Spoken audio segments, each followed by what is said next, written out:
BBQ Central. Start the game! Let's go! We'll do it live. Okay.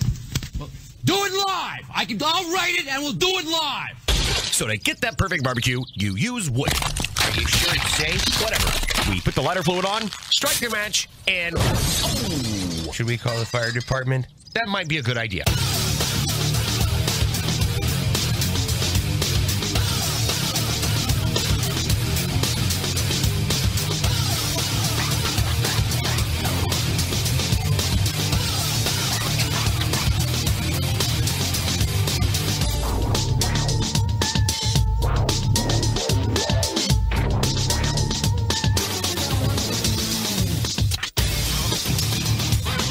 All right, good evening, and welcome to the Really Big BBQ Central Show.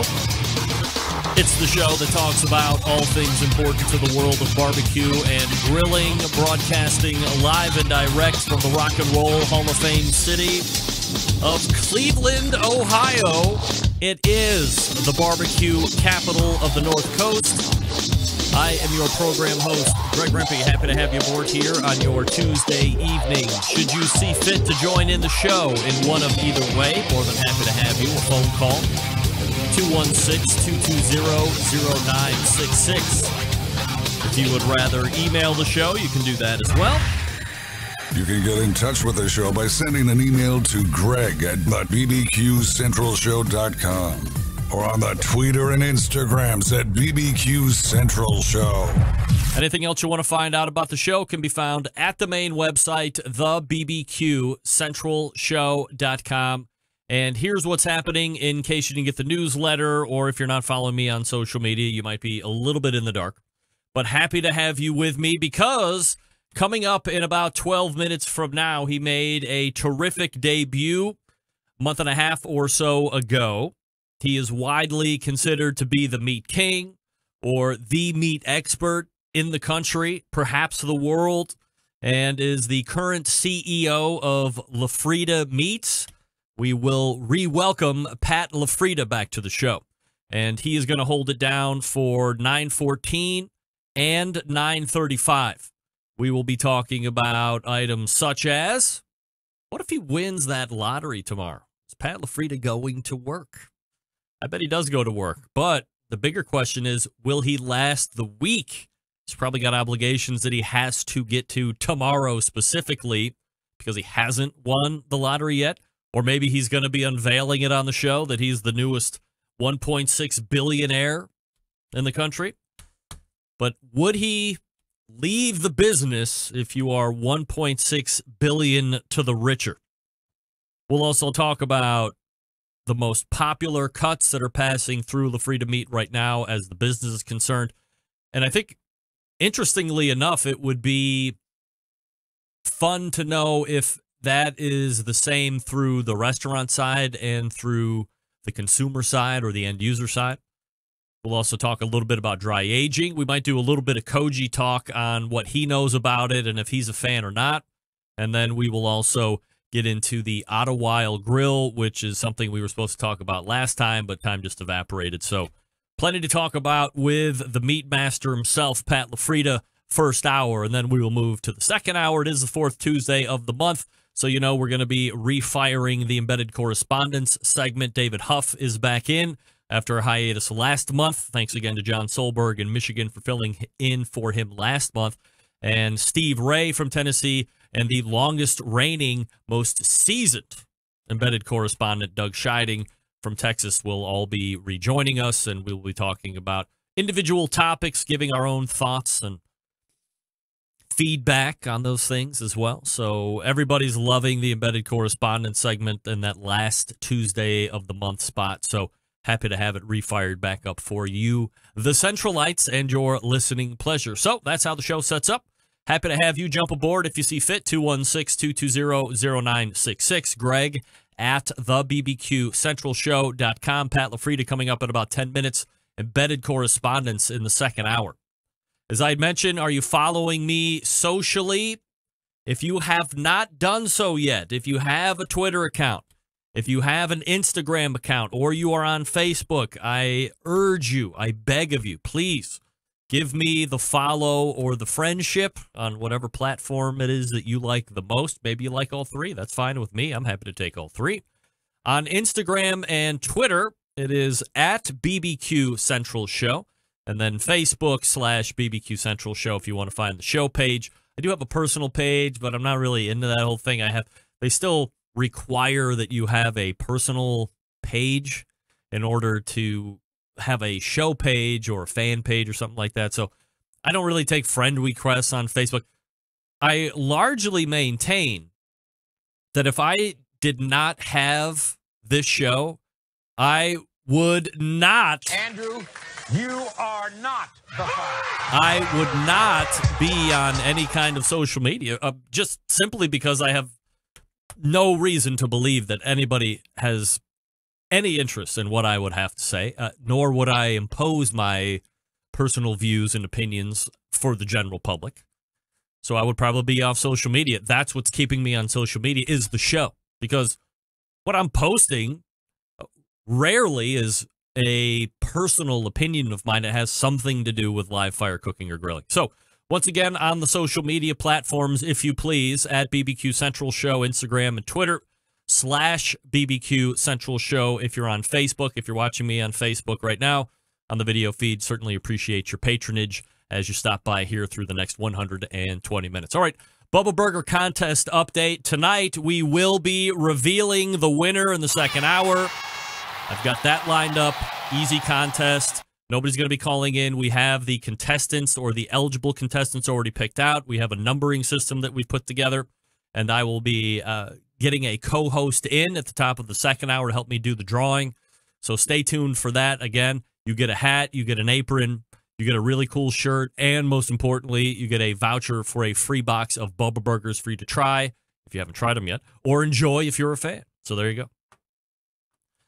Email from Lance in Hawaii. Greg, just sitting here listening to last week's show on podcast, and I have to tell you that cutting the entire steak up has been a staple in Hawaii for the last 30-plus years I've lived here. My parents liked it so much, my mom took the practice back with her to the mainland. A big plus to it, if I cook 6 steaks for 6 people, I have at least 2 steaks worth of leftovers for breakfast. People just don't seem to eat as much when they're not forced to. Aloha and mahalos abound, Lance in Hawaii. Lance, thanks for weighing in. Of course, first and foremost. Appreciate that. Lance is just one of, I guess, what I would term a number of folks weighing in on the steak rant from last week.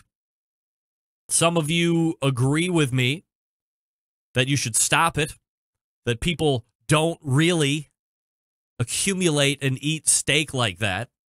And while it's great for the views on Facebook and Instagram and getting the likes and the hearts and the retweets and the whatever, in real life, I will maintain this, in real life, you aren't really doing that. You're not cooking all of those steaks and then slicing them all up for everybody to eat pieces of. I mean, what am I, 7 years old over here? Some of you think I'm off my rocker. I'm crazy. There's no reason for me to think take such a hot stance, one side or the other, on the steak cutting debate of 2018. So as not to confuse anyone, I don't want to be seen as vacillating or hedging or anything like that. I don't want to confuse anybody. Let's just agree that I am right and you are wrong if you disagree with my take. Lance, are you telling me for real? For the past 30 years, that's the only way you've had steak? I'm not even going to ask if you go out for steak because you sound like somebody that's pretty into doing your own thing, which is great. But the only way you eat steak for the last 30-plus years is you cook the whole steak and then you bring it to the table and you cut up all the steaks, or better or worse yet, you take them to your prep station, not the dinner table, and then cut your steaks up. It seems a little bizarre to me. Now, The benefit that I'm seeing from Lance's statement is if you cook 6 steaks and you serve them like this, you could have extra steak. You know what? I disagree. I disagree all the way around. Sorry, Lance. We'll agree to disagree here. I want to cut my steak. I want to see it in its whole presentation, intact, and then I want to make the incisions where I see fit and eat around the steak. I don't want to have to pick out little steak flags and consume them that way. And, again, I will maintain that most of you are like me. You don't really do that. You don't really like that. It's a social media grab right now. Everybody sees everybody. In fact, I think I might ask Pat LaFrida about that when he comes on the air. How about that? I just might do that. All right, folks, let me talk to you quickly about Southside Market and Barbecue. Attention, anyone who loves sausage and barbecue, which is pretty much all of us. Established in 1882, Southside is the oldest barbecue joint in Texas and has been owned and operated by the same family for 3 generations, famous for the original beef sausage, right? Coarse ground and a natural pork casing, and their authentic Central Texas barbecue. All meats, including the prime briskets, are slow smoked for many hours over Texas post oak wood.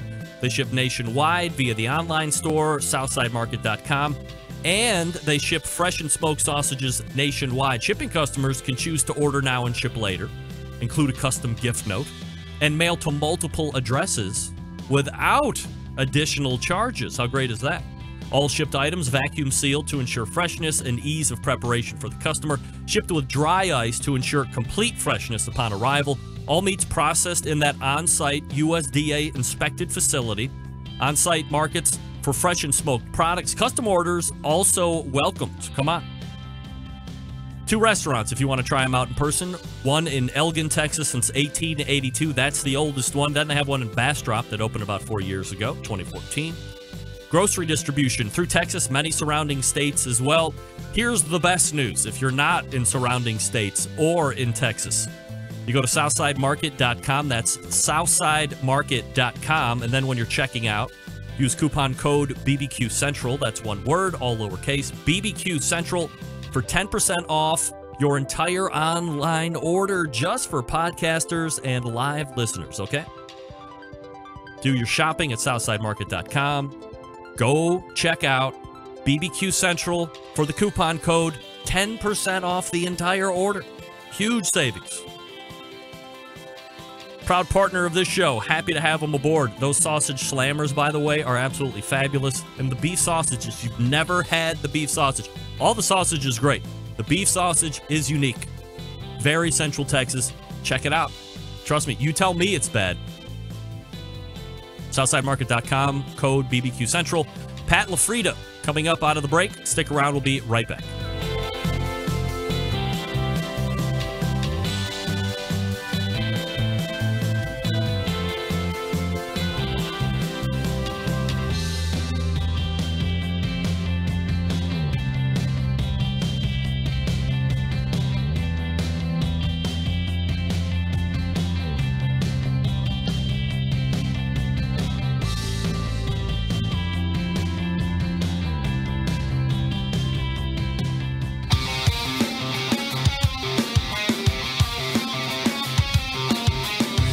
Broadcasting live from the Barbecue Central Show studios in Cleveland, Ohio. You're listening to the Barbecue Central Show. Once again, here's your host, Greg Rempe. All right, welcome back. This portion of the show is being brought to you by Butcher Barbecue, makers of award-winning injections, marinades, rubs, seasonings, barbecue sauces, grilling oils. All of Butcher Barbecue products have been tested on the competition circuit as well as in backyards worldwide. Be the pit master of your neighborhood. Visit butcherbbq.com to stock up now. Always trust your butcher. Love Butcher Barbecue.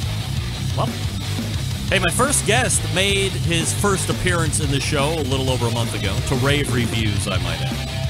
Tonight, we link back up to talk about meat quality, talk about a new style of grill that you might not be used to. So we will hit the Traeger Grills hotline and welcome back the CEO of LaFrida Meat Purveyors, That would be none other than Pat LaFrida joining me here on the show. Pat, how are you, buddy? 9, 7, 3, 2. Okay. Oh, almost had Pat's telephone go out there on the. All right. We'll call back here. We'll call back. Love this. Love this professional sound. This sounds professional. What if it's not showing up like the number I told him to? That would be very embarrassing. What's it? Or worse. Wrong time. I thought you said Wednesday. Your call has been forwarded to an automatic voice message Okay, system. all right. Okay. One. All right, hold on. I'm going to leave him a number here. I'm going to leave him a call back. Please record your message. I will. When you have finished recording, you may hang up or press 1 for more Am I getting options. screened out? Hey, Pat, Greg Rempe, Barbecue Central Show. We have an interview this evening, starting right now. Call me back on the hotline, 216-220-0966. Bye-bye. Well, that's an odd spot. Maybe. Nope. I have a interesting little question for those that are signed up for it in the newsletter. Like, do you find value in the newsletter? If the newsletter didn't come out every Tuesday to give you a heads up, because I don't believe that one should be bombarded with a bunch of crazy ads and having your stuff sold to other people and then just getting completely railroaded.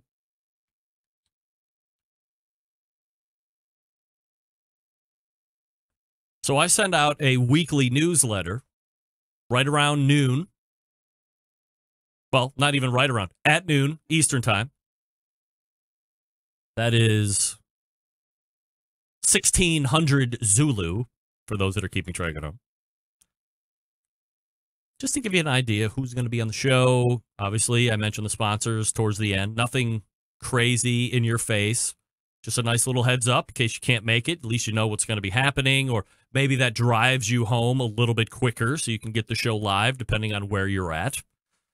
But I would like your feedback. Hit me through the email, greg@thebbqcentralshow.com, or give me some instant feedback there in the chat. Do you like the newsletter? Could you do without it? Are you indifferent? I see some unsubscribes here and there. That always hurts my heart, and I wonder, well, what the hell? What are you unsubscribing for? What don't you like about it so much? I don't know. I guess we'll see. And then there's this. Processed meats like bacon and jerky linked to manic episodes. This coming from the takeout.com. Bad news, bacon fans. And guess what? There's a lot of bacon fans, right? You know it. A lot of bacon fans in barbecue. Everywhere, I guess, but a lot of bacon fans. John Dawson weighing in. I'll tune in to hear Pat tomorrow. Maybe you won't. Bad news, bacon fans. Some disturbing news this morning from a study at Johns Hopkins regarding a tie between people who experience manic episodes and the consumption of processed meat products such as lunch meat, bacon, and jerky. The study states, in a quote, an analysis of more than 1,000 people with and without psychiatric disorders have shown that nitrates, chemicals used to cure meats, such as beef jerky, salami, hot dogs, and other processed meat snacks, may contribute to mania and an abnormal mood state. Mania is characterized by hyperactivity, euphoria, insomnia. The study took place between 2007 and 2017 with 1,001 participants aged between 18 and 65 years with and without psychiatric disorders. The study states that people hospitalized for mania have 3 times the odds of having eaten processed meat, specifically meat processed with nitrates to preserve it, which appears to be the culprit. The researchers then underwent a control experiment with rats, noting that rats started exhibiting mania-like symptoms after just a few weeks on the diet with added nitrates. and not even that much added nitrates. The amount of nitrate being consumed on a daily basis by the rats, when scaled up to human size, was equivalent to the amount of a person might eat as a daily snack, such as one beef jerky stick or a hot dog. Boiled or not? Come on, you tell me. Still, the rats started showing signs of hyperactivity and irregular sleeping patterns. Dr. Robert Yokin, lead authority on the study, stated in a quote, "We looked at a number of different dietary exposures, and cured meat really stood out. It wasn't just that people with mania have an abnormal diet." Co-author Siva Calderone added, "Nitrated cured meat could be one environmental player in mediating mania. While we're glad the study can definitely be a help to people with manic symptoms, we're still sad that now we're looking at our bacon diet with a bit more suspicion." So sorry to you bacon lovers. Man. Go ahead, you're on the air. Hey, Greg, this is Lance. Hey, Lance, how are you, buddy? Oh, good. It's Mr. 30 years of cutting steak up, right, Lance? Yes. I love it. And I prefer steak. I'm like you. I would prefer to sit down at my table and eat my steak, and I miss that.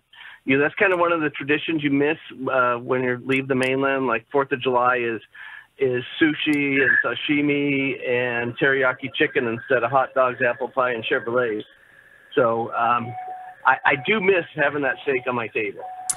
So what was the cause, or is that just a Hawaii thing? People would just cut the steaks up, and I mean, we're seeing it now in social media in forms that I didn't really think it would catch on as much as it has. But if you've been doing it for 30 plus years, obviously that, well before internet and all that stuff is taken on. Is that just a custom that takes place in Hawaii? It's a custom. Yeah, it's a custom here, and it's like family style. It's like everything's served family style. So everything's put on the table. That's put in a big Tupperware dish or those a big dish with cover on it, and you just go in and you get the meat out that you're going to eat. And same thing with the rest of the stuff on the table. Instead of it being dealt out to you plate by plate, you pretty much serve yourself and sit around like a family. Is Hawaii part of the Mega Millions lottery that's going on? No. Will you buy me a couple of tickets? Can I get in on this? It's over here. It's already 9:30 in the evening, Lance. I hate to break the news to you. Oh. Yeah. Sorry. Yeah. A lot of people at work were going in on the hey, let's all chip in $10. And, my question to those guys, well, first I said no, because if I'm going to win the lottery, I want all of the money that I can possibly get. I don't want to have to share it with anybody. That's number one. But number two, if I'm in charge of all the money, I buy the tickets, and then we happen upon the winning number, and now I got to share it. Who's in charge of watching me? That's what I want to know. Who's in charge of watching the guy that's in charge of all the money and the tickets? Because if he's not being watched like a hawk, especially at regional type airports with executive aircraft, there's going to be some pretty unhappy people when the morning breaks. It's like that old joke, it's like, honey, pack your bags. I won the lottery. And she's like, where are we going? We're not going anywhere. You're out of here. See ya. Lance, what's the barbecue culture like out in Hawaii right now? As far as barbecue culture, like, are you seeing a lot of, are you seeing a lot of the southern style or traditional barbecue over there? No, I'm just not seeing that blend over here. A lot of it's open fire cooking and of course Kahlua pig. I'm sitting on 5 acres and there's pigs on my property every day. So wild pigs? I'm not a hunter, but people do it, and they've come down to our property and shot. You got a lot of, I guess, pig and wild goat, things like that. They shoot up for the local stuff. And, of course, we got Costco, and we all go there and get the good steaks and do that. So, wow. Is it still pretty expensive to live out there?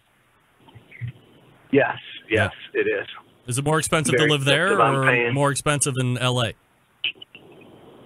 More expensive here. Really? I just put gas in my truck. It was, I think, $4.30 a gallon or $4.40 a gallon at Costco. And milk, I'm paying $4 for a gallon of milk. Really? Corn sells for $1 an ear, $1 an ear for corn. Wow. Yeah. And the pay's not any better. Pay's the same as yours. Yeah, I was going to It's called say. the So Aloha you're really paying for the paradise living there. Yeah, it's like 90 degrees right now, and it's hot. My AC is blasting, and we were swimming last night, and that's what you're paying for. Your recreation's outdoors. You don't have to have a lot of toys. Well, no doubt. Just a little bit different. Yeah, absolutely. All right, Lance. Well, thanks for calling in. Hey, thanks. And hey, if you want some of that coffee wood for smoking, let me know. I'll send you some chunks of coffee trees. I want you to try that out and tell me what you think of it. All right? All right, I'll get with you on that, Lance. Appreciate it. Okay. There he is. Aloha, Greg. Lance in Hawaii. Aloha. If you can't tell, I'm going through an incredible situation with my ears here. I thought I was going to be able to get away with an old school like IFB, but that's not working. I can't use my left ear. So if you can give me 1 second so I can plug in my ear. Stand by.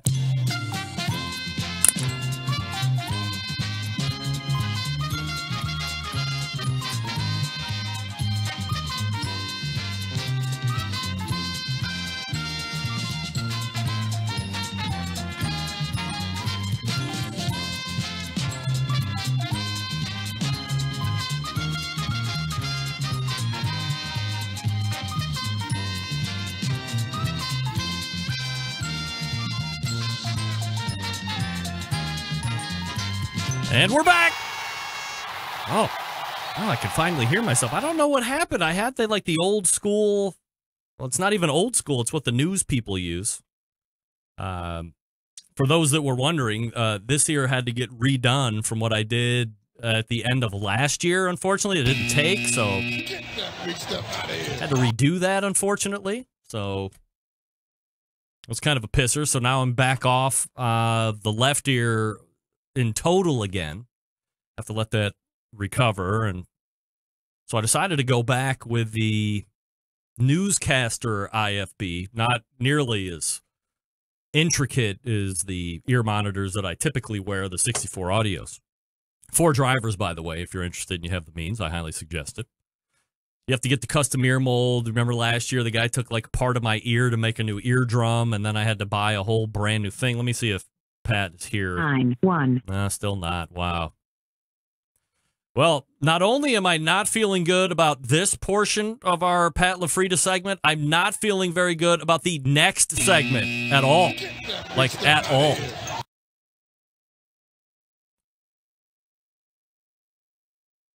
What? I mean, am I completely off base here? Let me scroll through the scroll. See what I see. All right. Yesterday, Friday, this morning. Yeah. Wow. Today is the 23rd, right? Yes. White's birthday was yesterday. That's the 22nd. I'll be calling him from a 216 area code. Here's the number to call. Oh, boy. Let's go ahead and do this. Make sure I didn't dial the wrong number. Blah, blah, blah. Blah, blah, blah. Blah, blah, blah, blah. Oh, no.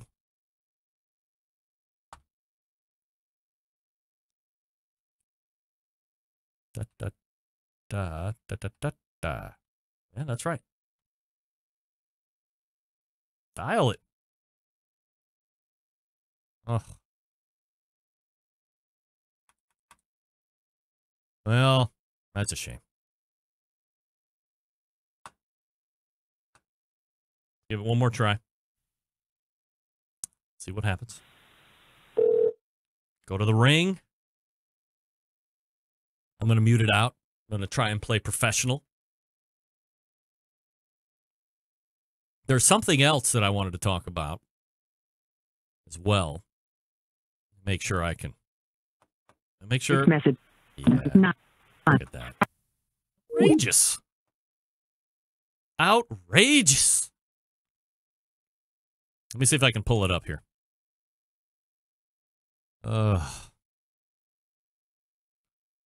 If you don't follow me on social media, I can't go back to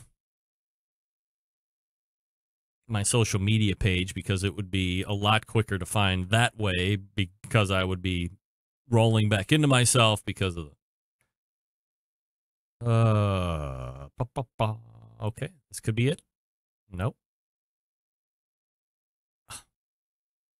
What did I do with it? Did anybody see? I know where I got it. I got it down here in the bottom. I think.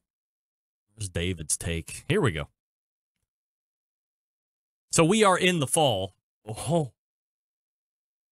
Wow. Okay. Did I just freeze up there for a second? Uh-oh. We good? We good?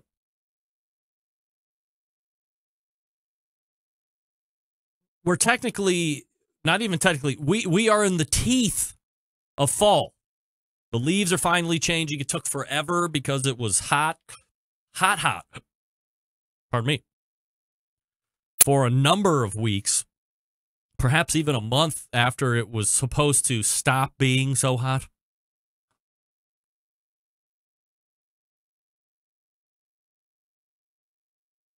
And the good news for those that, hey, you know me, it can't be hot enough long enough.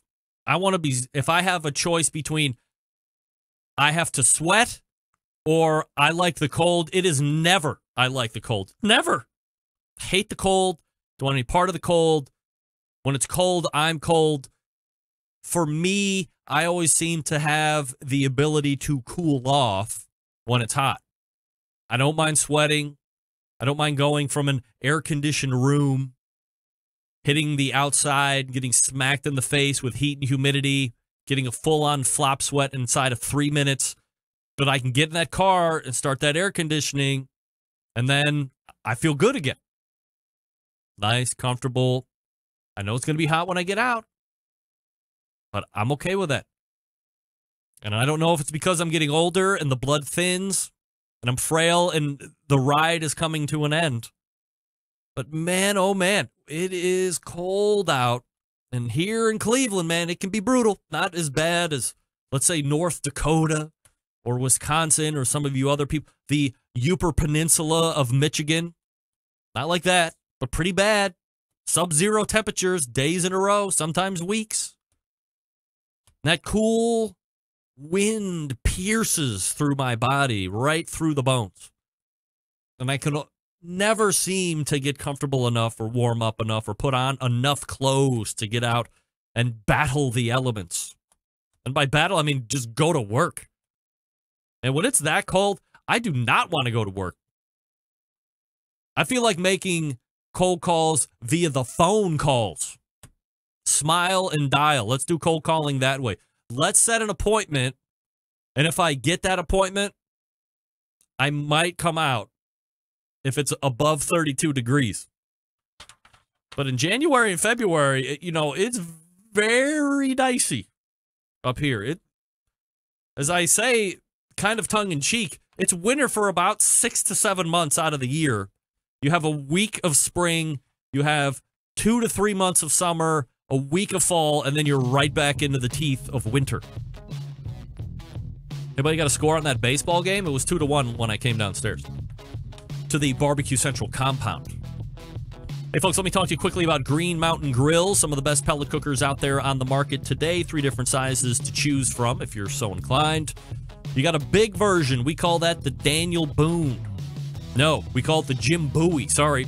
Daniel Boone is the middle model. I'll talk about that here in a second.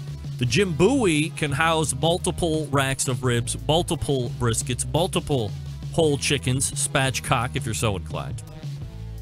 The Daniel Boone, little less in size, still can accommodate a tremendous amount of food.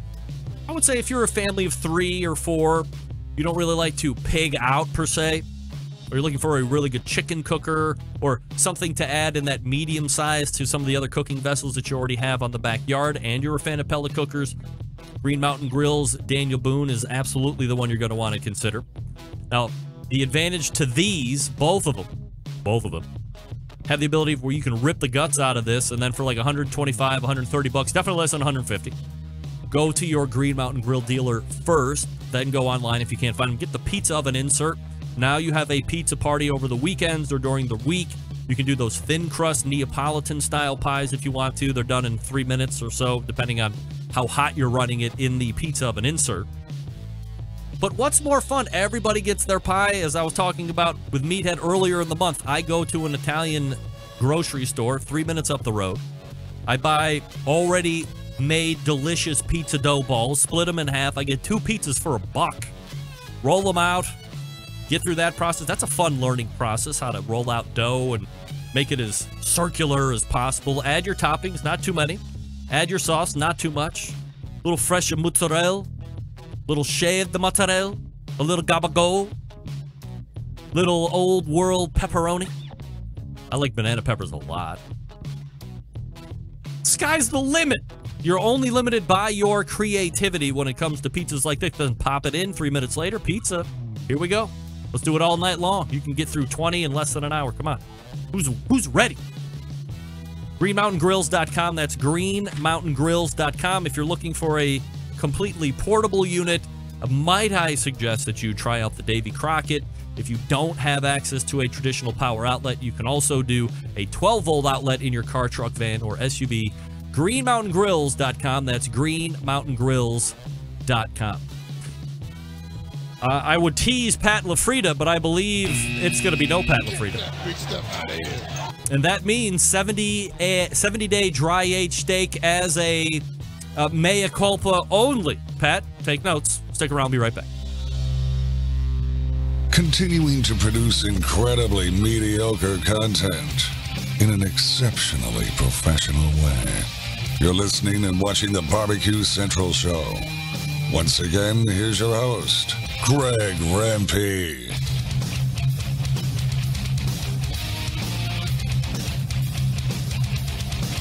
I welcome you back into the show here, folks. It's the Barbecue Central Show being brought to you by CookinPellets.com, your #1 source for quality wood pellets to fire all of your pellet-driven cookers. I just mentioned Green Mountain Grills. A little bit later on, I'll mention Traeger. Then I'll mention Cookshank. Then I'll mention other stuff like Mac 2-Star General as well, because Big Papa sells those.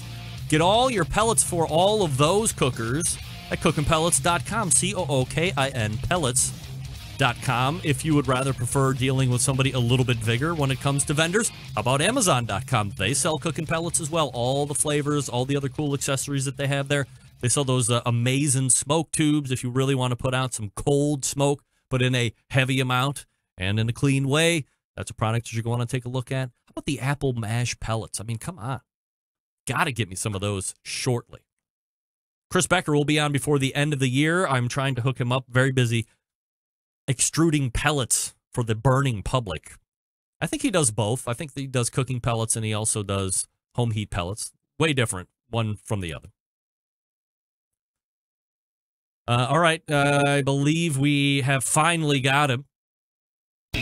Oh, let's go to the hotline. And welcome back. What I would term second timer to the show, Pat LaFrida. Pat, hello, Pat. No, Pat. So as I was saying before we went to break, by the way, CookinPellets.com, download the app as well. Oh. It's fall. It's getting cold. Over the next 7 days, I don't see any temperatures here in greater Cleveland that will exceed 54 degrees. The lead number in the overnight lows 3 or 4 different times does start with 3. That's getting too cold for me. John Dawson weighing in. Amen. I was stationed in the UP of Michigan, and we worked on jets. Negative 45 degrees ambient. Whoa. Brutal. It was so cold that suicide seemed like a viable option. Serious. Don't do. No, never. Never an option. So with fall here, and this particular flavor seems like, as flavors are concerned, this is what you would compare Christmas to, because the Christmas holiday and its availability in the months preceding continues to get earlier and earlier every year. I mean, there's no doubt in my mind within the next week we'll start hearing about Christmas this and Christmas that. Commercials will be on television. And this particular flavor or spice is Christmas's counterpart when it comes to your palate, and that's pumpkin spice. Okay? Okay, pa? Okay? Uh-oh. Now we got a problem. Pat LaFrida is coming in. Not even kidding. Oh, boy. Do I take it? Gotta take it, right? Pat. Hey, how are you? There he is. I don't know what happened. I didn't get a single phone call. You didn't get any of my phone calls at all? Yes, I've been sitting here. Actually, Joey just called me from the office to tell me. Oh, no. Sorry about that, pal. Well, that's all right. So I guess the question is, do you want to do 10 minutes and we can talk about the Auto Wild Grill, and then we can reschedule for a different time? Or, I mean, you tell me. I'm very flexible. It's your call. I'm flexible. I could do it. All right, so let's take a stab at it here, and before we get into the grill talk, and this may not be beef related, but career related for sure. But let me qualify you first. Did you buy a Mega Millions lottery ticket, Pat? I did not. You did not. I think my dad bought a few, but I know the odds, and it'll pay me when I see someone win that thing. But no, I did not. Hypothetically, if you bought one and you won, I would assume that you would show up for work tomorrow simply because the drawing's a little bit later, you have commitments, blah, blah, blah. But by the end of the week, would you be like Pat LaFrida, formerly the CEO of LaFrida Meats? No, never. You would show right back up to work? Oh, yes. Really? This is in our blood. Well, what would I do? It's Jeff Chonero from China Grill Management said it to me best once. He's fat. Someone just offered me $140 million for my company. I was like, that's great. He's like, yeah, but what would I do with it? I love what I do, and I love what I do. So, no, it would be great to have that money in the background for a rainy day, but I'd be at work. Pat LaFrida joining me here on the show. All right, Pat, so let's go ahead and talk a little bit about the Auto Wild Steak Cooker. I guess, first and foremost, if you could just give me a little bit of a high level on this grill, and I guess why you became the exclusive distributor in North America, if I'm saying that correctly. No, you are. The Auto Wild Grill it's really an anomaly because there is nothing that is that size that gets to the temperature that me as a meat lover needs to get to make certain things happen. So if I'm grilling a steak and I really want to get a great sear and keep at least a medium rare internal temperature, I need to make sure that I have the heat to do it. And usually you'd have to heat a gas grill for about 40 to get it to about 850, 900 degrees. So to get to 1,500 degrees in something the size of a toaster oven in 2.5 minutes is extraordinary. To become the distributor, do they require you to take a certain amount of inventory, or is there some type of a stake in the company that you take? Pardon the pun, of course, but do you have some type of an ownership in that business now? Yeah. So as a distributor, I'm not it's not the average distributorship partnership deal. This is really a partnership. So in North America, all of the grills are sold as a partnership between myself and the Auto Wild family, and so it's not that I had to buy any and then distribute them. They've been shipped here, and as they sell, and they've been selling quite well. we get resupplied from Germany, where they're actually made and produced, assembled. Everything comes whole from Germany, which is also something that's very rare. So not only is it a small family and great engineering, but they didn't subcontract it out to a third world country or to China to mass produce. So it's really a quality product. And how I learned about the grill is that they contacted me, like many grill companies have in the past, and I looked at a picture in the email of the grill, and I deleted the email, and I went back into production, and that was about a year ago. So while I was cutting meat, I was thinking to myself, how often am I cooking for more than 4 or 6 people? I went back to my deleted folder, got that email, opened it, and then looked deeper into what this thing actually had the capability of doing. And I got hooked. So from a deleted email back to I'm on the phone with them at 2:30 a.m. So they're 6 hours ahead. Right. So their morning, to me, it's the middle of the day at 2:30 a.m. In the U.S. And I asking questions, and the relationship started right from that. So they were absolutely shocked. So the real funny story about this is that Alex of the family came from Germany with the grill. He was so excited to meet me and to show me the grill himself. And I'll never forget, I was in my office. It was 3 p.m. in the afternoon, and someone had said that Alex was here with the grill. And I look at my security camera, and sure as heck, there he is. And I came out, introduced myself, and we took the grill outside. And he said, okay, now all I need is a propane tank. I said, well, why would you think I would just have a propane tank sitting around here? We don't have propane in the building. So I said, you came all the way from Germany without, leaving that little detail out. Well, just as we were having that conversation, and I was thinking about where to get a propane tank, an employee of mine had a propane tank in his trunk, offered it to us. We lit it up, and the first steak we cooked was in North Bergen on Route 1 and 9, with all the traffic driving behind us. We cooked 2 porterhouse steaks in 4 minutes, perfectly seared, sliced them up from my cousin and I, and we really both fell in love with the grill.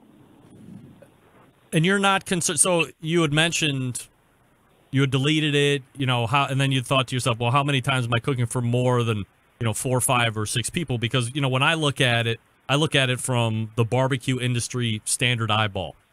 2 decent sized steaks tops, not big enough, and then I just blow right past it. But you thought that initially, and then thought, hey, you know what? Maybe that doesn't really make sense to me. Let me take a look at it. So do you think that this can get passed over and it's not getting the at least the consideration it might deserve within the market that it sits in?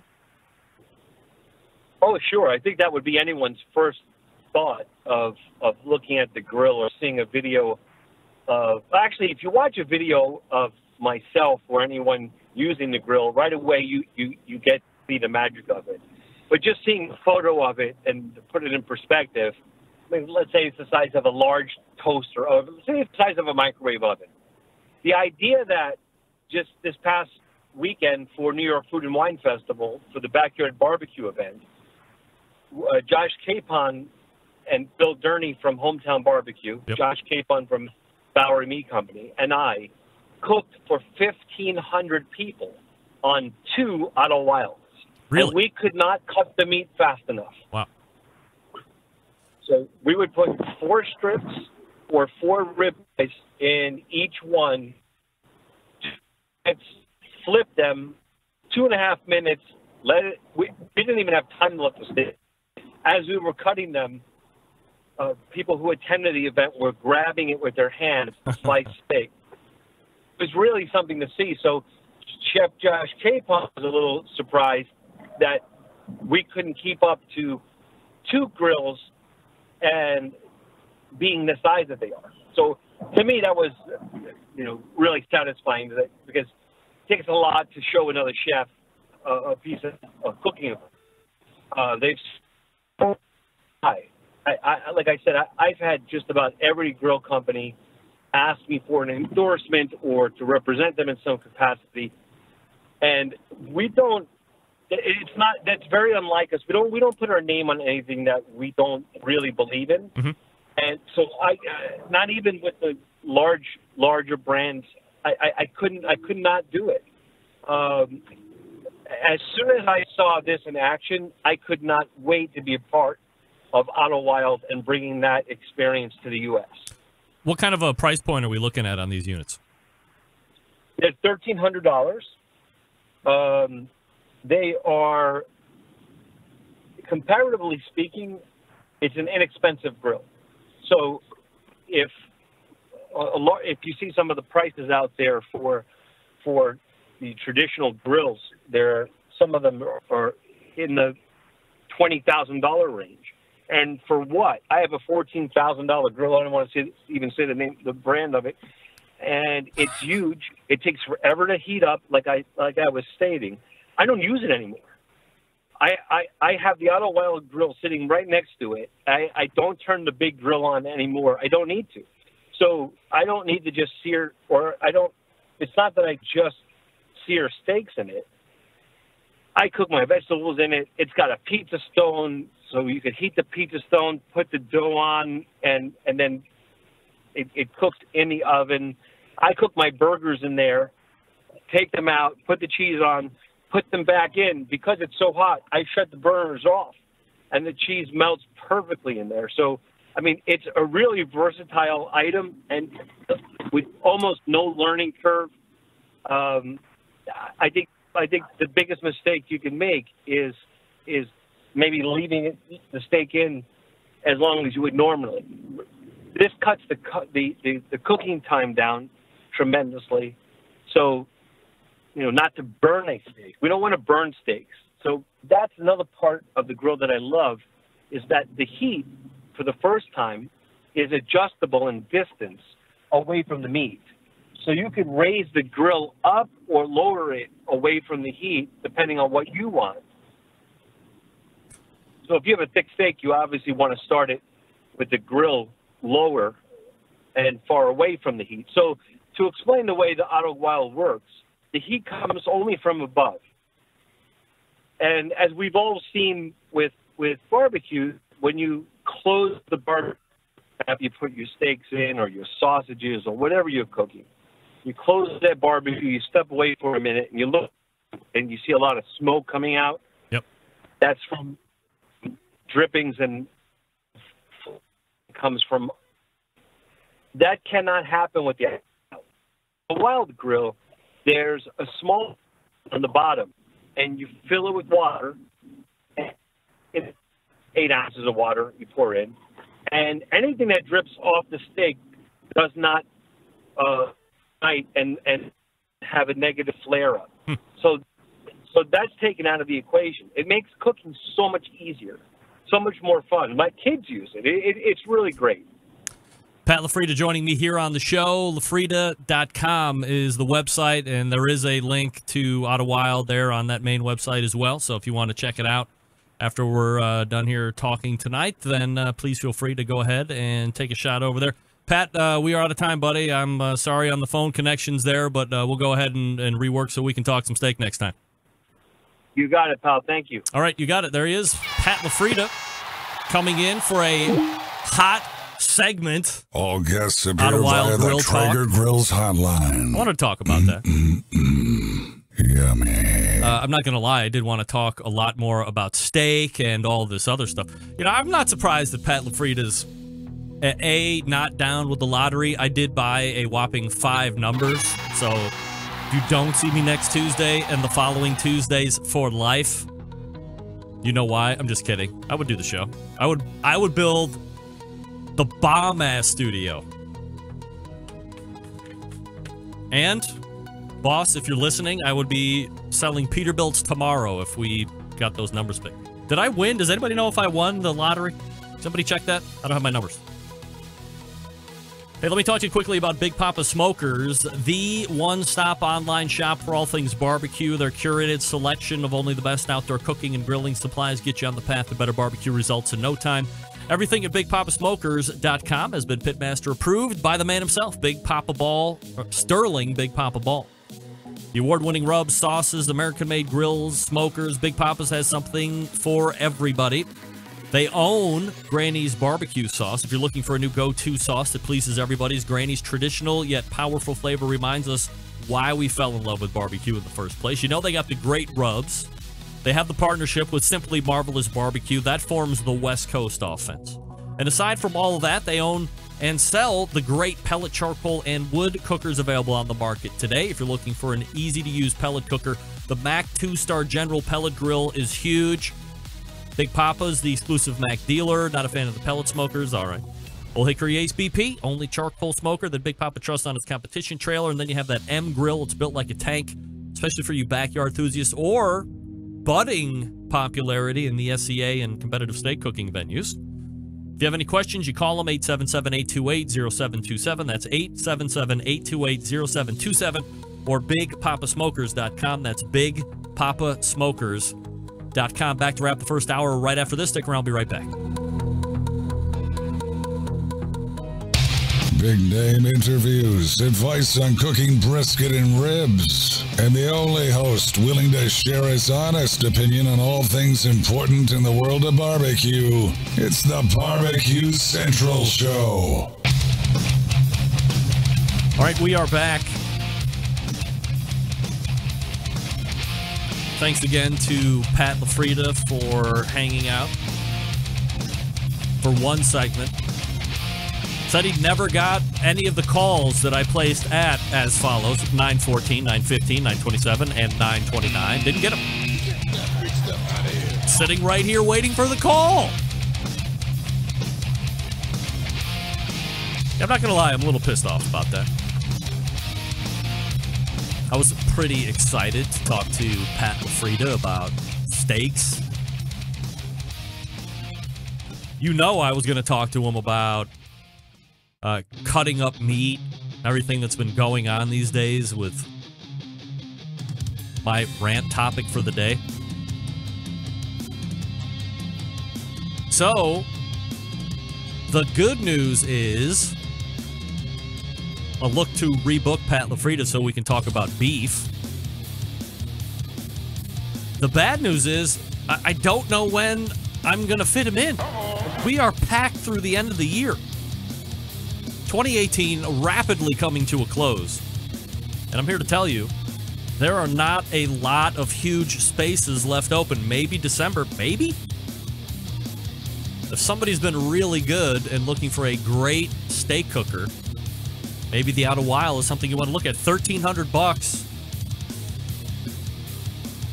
I think from a visual standpoint, there is something that you're going to need to get over, because you can look at a $900 or $1,200 or $1,300 Weber grill and see a lot more mass and metal and all that other stuff.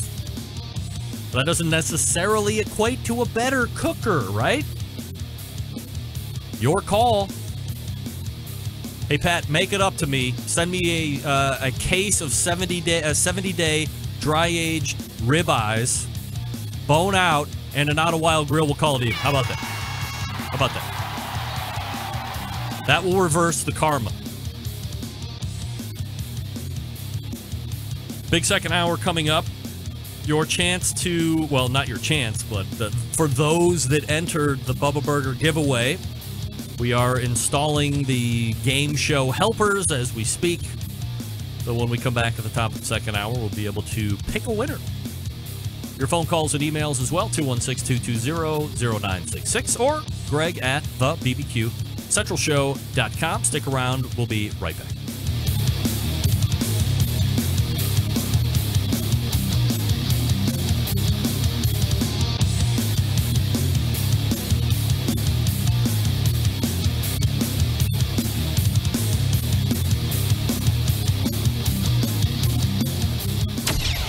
Brian Mayer, host of Hot Sauce Weekly.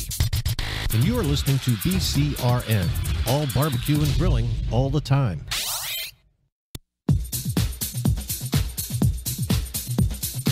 Happy to have you aboard here for the Really Big Barbecue Show. Boing. We cook because we have to, and we grill because we want to. Hit me! Fine, how you doing? You have a great show. I'm a big fan. Boing. So what seems to be the problem here? This man looks like he's dead, and he's in the crackle. Charbono! It's all about the charbono, dude! Succulent fish! What? He ate 54 wieners. Oh, listen, Lavernius, shut your face. I'm shaking like a dog shit peach seeds. We have top men working on it right now. Top men. And just like that, we are into the second hour. Welcome aboard! You have found the Barbecue Central Show. Now, you might be asking yourself, what do you people talk about? All things important to the world of barbecue and grilling, of course. Hit me up on social media at BBQ Central Show on Instagram and on the Twitter /BBQ Central Show on Facebook. Follow me there. See my value-added posts as they relate to the world of barbecue and grilling and all that stuff. Still to come on the show, the Embedded Correspondence segment takes off in about 12 to 13 minutes from now. Steve Ray from Tennessee, Doug Scheiding from Texas, and David Huff from Oklahoma, all sitting in this evening. John Solberg in Michigan on the bench just in case. You never know what's going to happen. All right, so let's go ahead and get our Bubba Burger winner here to help me. Is none other than oldest daughter, Bobby Rippin. Hold on. Am I on the camera? There you go. Am I on? Yeah, you're a little high, though. Hold on. Hold on.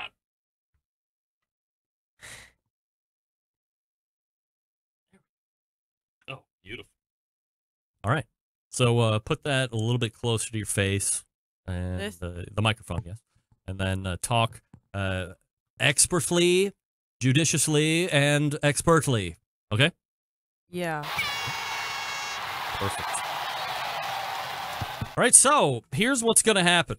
You might be asking yourself, what is this Bubba Burger contest all about? What? You might be asking yourself, what is this Bubba Burger contest all about? I wonder what this is all about. Right. Well, for the last number of weeks, I have asked my loyal Centralite following, because I had some issues with iTunes and they took the show off of iTunes. They unlisted it and then I had to get it relisted.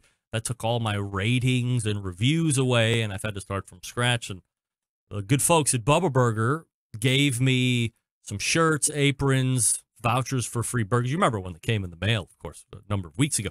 I said, well, let's put together a little contest. And with the help of Stover Harger III over in Oregon, we said, hey, why not offer a shirt and a hat and an apron and a free voucher of Bubba Burger to people that would go in a certain period of time and leave a rating and review for the show on iTunes. So we weren't mandating that there be a 5-star rating for the show. Of course, if that's what the reviewer felt like giving us, we were very happy to receive a 5-star rating. But you also just couldn't trash me. Oh, then you had to hashtag contest so we could figure out who these eligible people would be.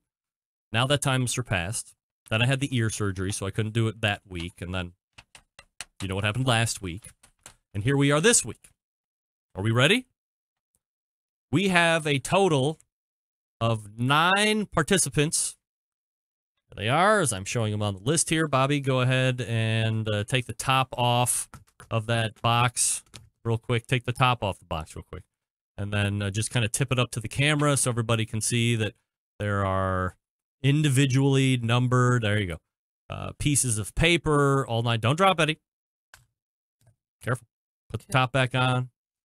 And go ahead and give it a shaky shake. Go ahead. Shake, shake, shake. Flip it around. Make sure that you do it all right here. Good job. Good job. All right, is that good? Yeah. All right, now. Hold it up. Yeah, keep it there so we can see your hands. Here's what's going to happen. You're going to keep your eyes closed. You're going to feel around. You're going to pull out a number, and then you're going to read me that number. I have the corresponding number and name. Then, to further validate the winner, you will open up that number and read me the name. I'm sorry. Am I keeping you from something? I was holding it. Is Nick Ball watching? He's a big fan. Probably not. All right. Go ahead and swish around a bit. Toss it like a salad. There you go. Pick one out. Oh, this is very exciting. This has been going on for weeks and weeks. Give me a number first. Hold on. The winner is number 7. Wow. Number 7 is Double J Richards is a winner. All right, hold it up to the camera to prove. Closer. Closer still. There it is. Turn it around for numbers. Number 7. And as you can tell here, number 7 is Double J Richards. So, Double J Richards, you have a prize pack of a Bubba Burger hat, a white Bubba Burger t-shirt, and an extra large size. You also get a Bubba Burger apron, and most importantly, a free voucher for a free pack of Bubba Burger. So enjoy those. As you get this on podcast, which all of you people, I think, left me ratings that are podcasters. Whenever you get this, please email me, Greg at the BBQ Central Show. In the subject line, put contest winnings. And then announce to me that you're Double J Richards. Here's my address, blah, blah, blah. I have a feeling I know who that is, by the way, Bobby. It might be your godfather, believe it or not. What are the chances? Really? I could be way off, but there's a very good chance that that's who it is. Just because I kind of know what I'm talking about. Mm-hmm. But we shall see. So congratulations to Double J Richards on winning the Bubba Burgers. Congratulations. Very good. All right, Bobby, you have a big day tomorrow. We go to the district semifinals in volleyball. This is your senior season. So as the high school career draws to a close, like, what are your thoughts leading into the match against Lake Catholic High School? How are you breaking it down?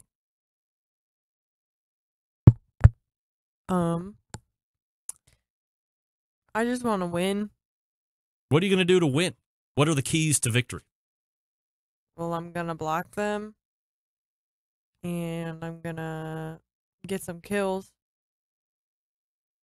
in the middle of the court, not the corners, because they play a perimeter.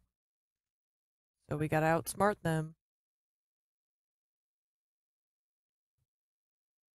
We just need to do good. Just need to do good. Minimize errors. Yeah. Pass well and serve receive.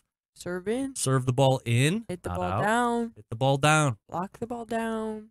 Here's the good news. For every kill Bobby gets, 10-foot line or in front of the 10-foot line. So from 1 inch to the 10-foot line, $5 a kill. How about that? Hopefully donated by the Central Lakes. So I won't have to pay you that. But every ball you put down, $5. How about that? Little incentive for you to jump high and hit down. Do I have to hit it or can I tip it? Yeah, you got to hit it. Tipping is a kill. Killing. That's No, a kill. no tipping. It's a kill in the books. Shh. No. Straight kills. Straight fire, baby. Are you nervous because your college coach is going to be sitting in the stands? Do you find that to be a little extra pressure? No, knowing I that played she's for her already. Yeah, but she's coming to watch you and you're amongst your high school mates. You've committed to her verbally to go play college volleyball there, and now she's coming to watch you. I'm You don't not think you're going to nervous. over try, right? No. You're going to keep it real? Yeah. All right, scale of 1 to 10. Here we go. 1 being no way, 10 being all day. Chances of winning. 7. 7? Wow. Thought it was going to be in that 3 to 4 range, Mm, but I'll take 7. All right. I don't know who's listening. So everybody's listening, of course. So we congratulate once again Double J Richards for winning the Bubba Burger contest. Bobby, thank you for helping me to Welcome. the Bubba Burger contest, and all the Centralites wish you a good luck as VASJ takes on rival Lake Catholic, and I use rival only as a descriptor. They've been kicking our asses for a long, long time. Get that big stuff out of here. What do you mean? We've played them once. That's a long time. We've lost already. Been 5. Never mind. All right, good luck, okay? Thank you. Let's win, or you Okay. got to walk home. How far is the walk home? Far. Oh, yeah, real hours. Yeah. Could be half a day. It's a long walk now. It's an hour by car, so I just won't walk home. yeah. Take the jet. I'll stay there. Oh, good idea. You transfer to Jefferson City Schools. Yeah. Okay. Thanks for coming in. You're welcome. All right. There she is, Bobby. Go get him tomorrow, kiddo. Go get him. Congratulations to Double J Richards on your Bubba Burger prize pack. Don't forget, hit at me on the emails, Greg at thebbqcentralshow.com to claim your hat, shirt, apron, and voucher for free Bubba Burgers. Meanwhile, I want to talk to you about Cook Shack. They manufacture smoker ovens for barbecue lovers with any amount of experience. Whether you barbecue in the backyard, on the competition circuit, or in a 5-star dining facility, Cook Shack has the unit that will do the job, and with a full line of barbecue sauces, spices, pellets, wood chunks, it's the perfect one-stop shop. Cook Shack strives to be your barbecue resource center by offering cooking classes, online recipes, how-to videos, 2 blogs, smoke and grilling 101s, and a video cooking classroom. Check out their website at cookshack.com or follow them on Instagram, Facebook, YouTube, Twitter, Pinterest, Google+. Get advice and share your passion for barbecue on their world-class barbecue forum. Cook Shack pellet-fired smokers are the choice of champions because, as I say each and every week, designed by a champion, Ed Fast Eddie Morin. The FEC 100, PG 1000, always customer favorites. The PG 1000 can actually double as a smoker and a grill. Low and slow, hot and fast, the pellet grill line gives you the most for your money. Now, if you don't like pellet-fired smokers, I have an option. How about residential electric smokers manufactured by Cook Shack? They only are the #1 smoker in the industry. That's right, high quality means high durability and versatility. Anything you can cook in your oven, you can make in a Cook Shack. Passion and dedication drives Cook Shack's manufacturing, with quality always being the top priority. Get the best in barbecue since 1962. Call 800-423-0698. That's 800-423-0698. That's Cook Shack and cookshack.com. We're back with the embedded correspondence segment. Stick around. We'll be right back.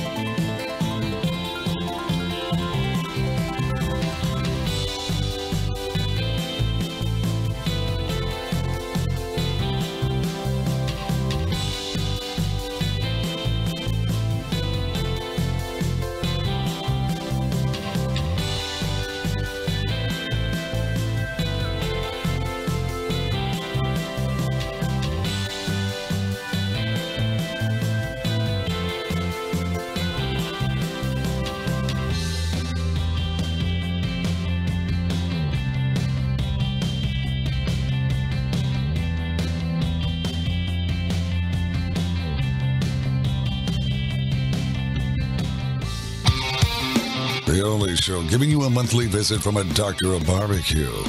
A man actually named Meathead. The author of a barbecue Bible. Bloggers, reviewers, competitors, and manufacturers by the dozens. It's the Barbecue Central Show. Once again, here's your host, Greg Rempe. Hey, Smoking with Smithfield fans, friends, and neighbors. Head on over to smokingwithsmithfield.com and apply for the Committed Cooks program of 2019, $25 shipping fee. And you get well over $100 or $200 worth of gear, if I remember correctly. That's open for the first 500 applicants.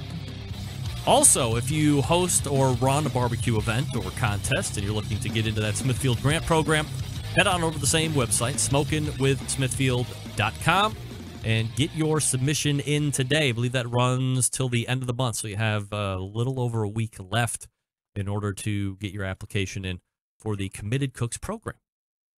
So there you go. All right, it's the 4th Tuesday of the month, and joining me from Texas, from Tennessee, and according to my Skype, maybe not Oklahoma, but we're gonna try anyway, is Steve Ray from Tennessee, Doug Scheiding from Oklahoma, and David Huff.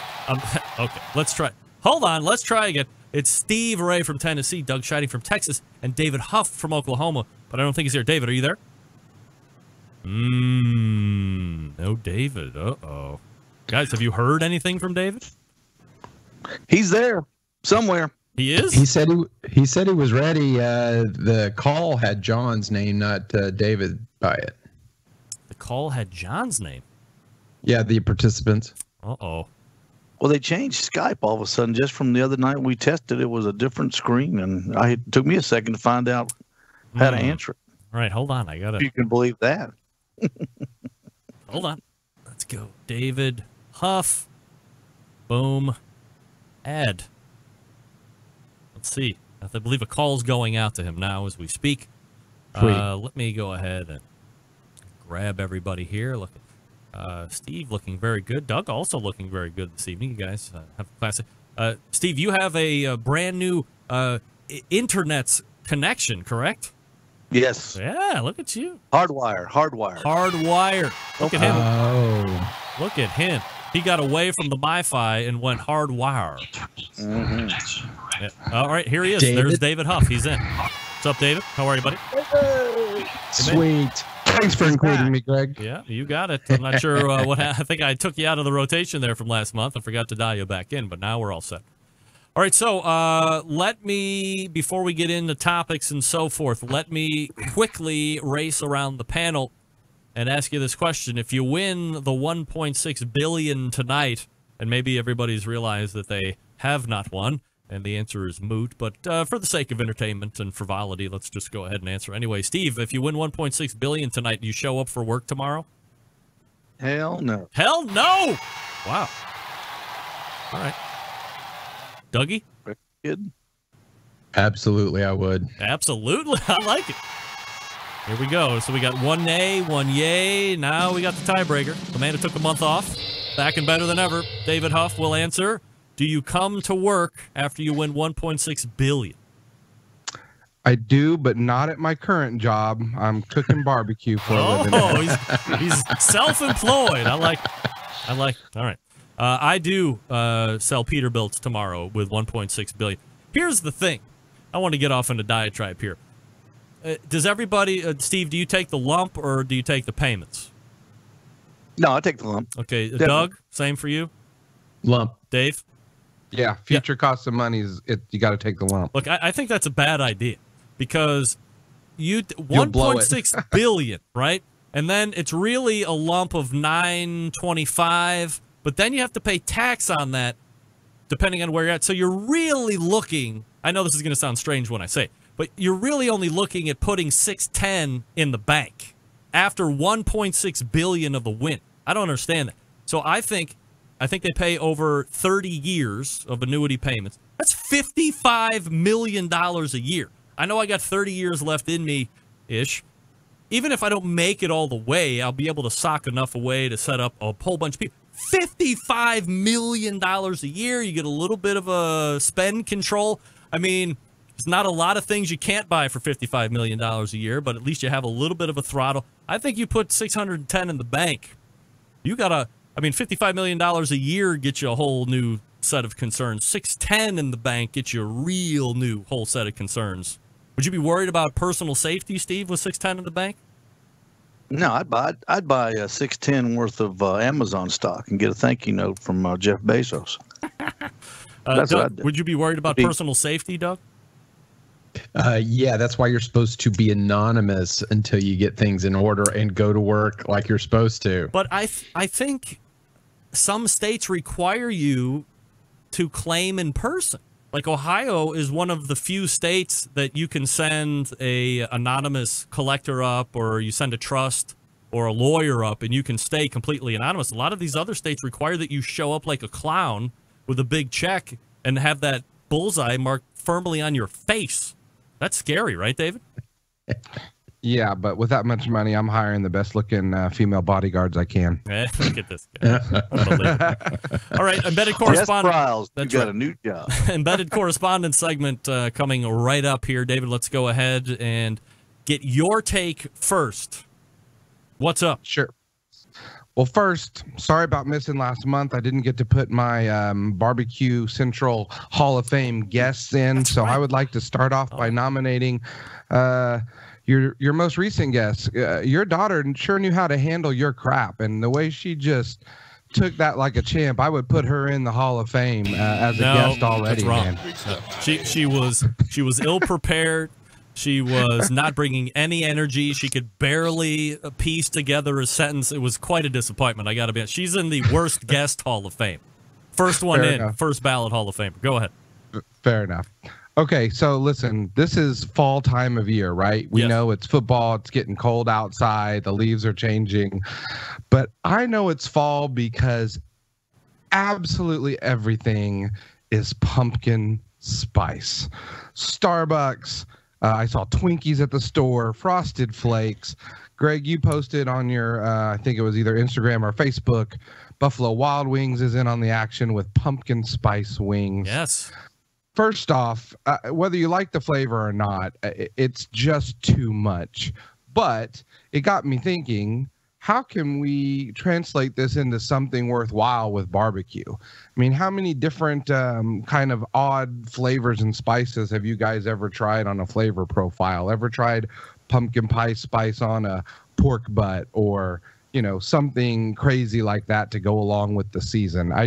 Everywhere I go, there's pumpkin spice something, and enough is enough unless you can make it taste good with my barbecue.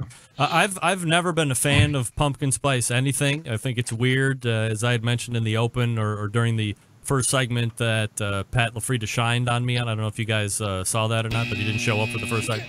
Highly embarrassing for him, I'm sure.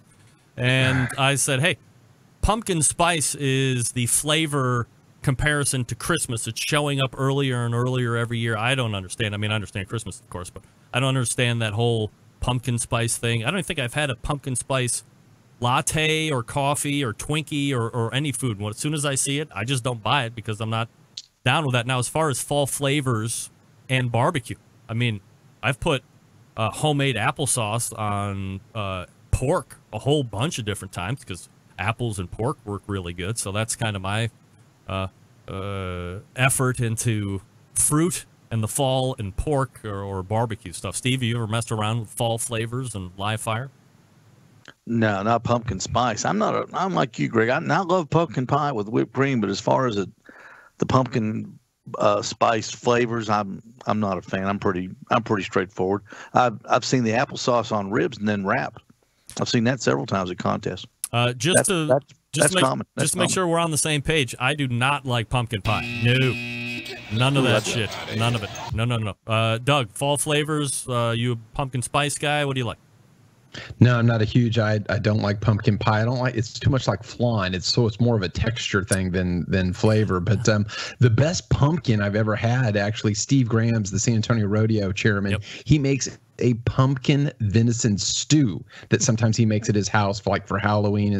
It's actually fantastic. I've been trying to get him to give me the recipe, but this weekend we cooked a bourbon pecan pie.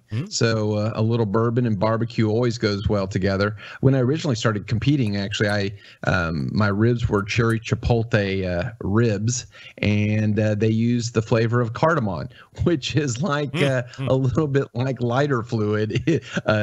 Just a little bit goes a long way, and you can overexpose those things to cardamom and also cinnamon. Cinnamon was in the recipe, so it was hard to control those flavors. Those are fall flavors too. I mean, cinnamon and cardamom and a lot of that other. It was hot. It was a short-lived thing for me, mostly because a lot of the girls in the house didn't like it. But I was real big believer in the cherry rubs on ribs. Look at Doug's doing his best imitation of Meathead. I don't know if everybody thought that there or not, but I caught it. I loved cherry rub on the ribs, but it just didn't play in the house, so I had to ditch it. Steve, do you use cherry rub on ribs? No, not on ribs. Surprisingly enough, I use it on chicken. I use Butcher Barbecue's cherry on chicken. On wings, it works great. It's kind of like my final little dust. People love it. David, do you use cherry at all on ribs? A little bit. I tell you one thing, and I was trying to remember whose recipe it was, but I smoked some lamb ribs not too long ago, and the barbecue sauce recipe was a black cherry and fig recipe, and it was one of the very well known. I don't remember if it was Tuffy or who it was, but it was absolutely fantastic. A really sweet barbecue sauce with some rosemary. I can't remember who it was, but and fig's kind of a holiday flavor as well. Sounds like a Steven Reichland type recipe. I don't think it was Steven, but dadgum, it was good. The only problem was it called for Black Mission figs, and I couldn't find fresh, so I had to get dried and hydrate them. So wow. All right. Black Mission figs. I've never heard. I didn't know that. I thought figs were figs, but not whatever. The Newtons. I just scraped it out of the middle of the Newton, called it good. That's the way to do it. All right, Steve, let's go ahead and start with you. I know you said you might need a little room to get through everything, so I can either hold off the break or we can float and do half and half. But go ahead and give it a start. There, right? Now, right, let me just preface this. Don't be offended, everyone. Okay? If I offend you, I didn't mean to, but all right. If you're offended, too bad. Hey, remember. Let's make sure that we know. Let's just not even worry about if don't be offended, or it's like saying no offense but, or so you're about to offend somebody. With all due respect. I'm not a racist, but everything that you say after that. With all due respect. So I mean, just go ahead and torch if you're going to torch. All right. After a local barbecue contest here in Ottawa a couple of weeks ago, some guy came over to me at my tent when I was wrapping up stuff, and he wanted to talk barbecue. And I won't mention his name, but his initials are Justin. Justin is apparently the greatest backyard cook on earth, because he told me several times that he didn't need to enter no contest because his friends and family told him his barbecue was the best they ever had. Justin, you may think you cook good barbecue, and you just might, but until you quit taking the word of family and friends eating free food, you'll never know how really good it is. Oh, Justin, your barbecue is so good. We are so glad you married our daughter. Aren't we, Tommy? Hey, these ribs taste like Alpo. We'll stop at Famous Dave's on the way home. Let's leave before he brings out dessert. That's right, Justin. People have been lying to you. Take your pork butt out of the smoker and put it in a styrofoam box in front of 6 people that don't know you or don't love you, who think they know more about barbecue than anybody, and then let them tell you how good your barbecue really is. How can I get a 55, 57, and then the 2 judges before that give me 93 and 90? Sounds like me. 90, almost perfect scores. Hashtag Hartville. Wasn't as great as you thought, was it, Justin? All you backyard superstars that like to brag about your barbecue to anyone who'll listen, and then sit at home on weekends binging on barbecue pitmaster reruns while you cook hot dogs on a cheap Walmart smoker, can go pound sand. Until you put your money where your mouth is and put your food in front of people who don't love you or don't live next door to you, you'll never know how good your barbecue really is. So the next time you're browsing your favorite barbecue site on Facebook, and you see a post for a local barbecue contest, seize the moment and enter it. Then you'll see if your barbecue is really any good. Justin. Wow. Justin. Wow. Steve on fire. Doug, your thoughts? Rant on. Well, how did he finish, by the way, if I can ask, this no-name person named Justin? He didn't compete, though. That's the problem, Compete. That's the problem. Yeah. Steve is telling him, hey, my barbecue great. I don't have to compete. Yeah. Oh, okay. He's All right. doing Steve a favor by not entering the contest and summarily winning. Right. Okay. All right. Well, agreed. You know, it is free.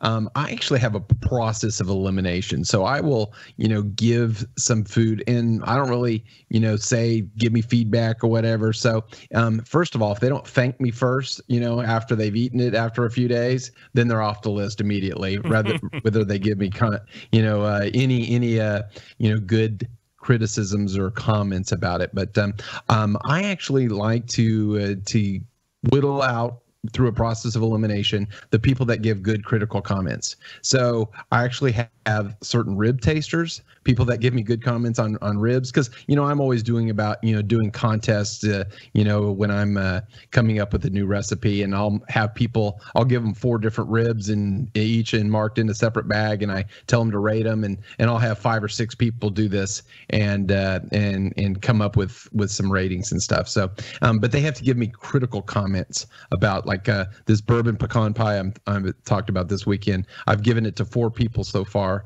and I've got comments back from 3 of them already. So, just trying to get an idea. Hey, what do we need to tweak? Does it have too much orange in it? Not sweet enough? Whatever. So I kind of that's kind of my process of elimination. If somebody enters your camp, Doug, and proclaims as what was this guy's name? Justin. That's right. Jeffrey's married to Ina Garten, who's my love of a lifetime on Food Network. If somebody came into Rogue Cooker's tent and proclaimed to you that they don't need to enter barbecue competitions because they cook the best, their friends and family tell them so, blah, blah, blah, do you just ask them to leave immediately? Do you challenge them and say, hey, throw down, like Steve says, it's all great when everybody's eating for free. Truth be told, I've never had anybody tell me my food sucks either because nobody's paying for it. Now, I'm not myopic like this idiot and thinks that everybody really thinks my stuff's good. I know it's free. It's probably okay, but it's mostly free, and they really like it because it's free. I get that. But some of these guys maybe don't get that. How do you challenge those people, Doug? No, I actually, the people that give me critical comments right away, they're immediately on the top of the list of getting more food. But if someone came into my camp, I'd say, sure, no, yeah, I'm sure you do, but yeah, you want to try some of my food? And I'd just like to see them, by their facial expression. As being in sales, it's more about being in the face-to-face meeting and seeing the expression on their face, and that will say more than what they're actually saying through their talk. Doug, what do you think about, or David, what do you think about Steve's rant? What'd you say? With all due respect, we're not supposed to start that way. You know what?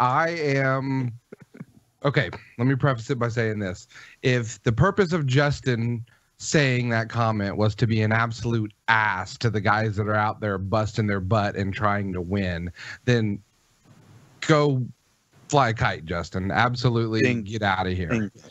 But if his comment was simply to mean, just because you're in a barbecue contest doesn't mean that your barbecue is good, and the only way to make good barbecue is to be entering contests, then I am absolutely on Justin's side. Because I have had fantastic backyard barbecue that wouldn't win a contest, but I would eat it over some of the barbecue that's winning contests because it's not my flavor profile. It's not my favorite.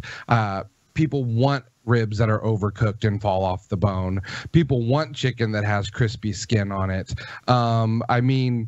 If he meant it that way, I don't have to enter a contest in order to justify that I make really good barbecue, then I'm on board with him. But if he was just being an ass to the guys that are busting their butts trying to make a living out of this, then you know what?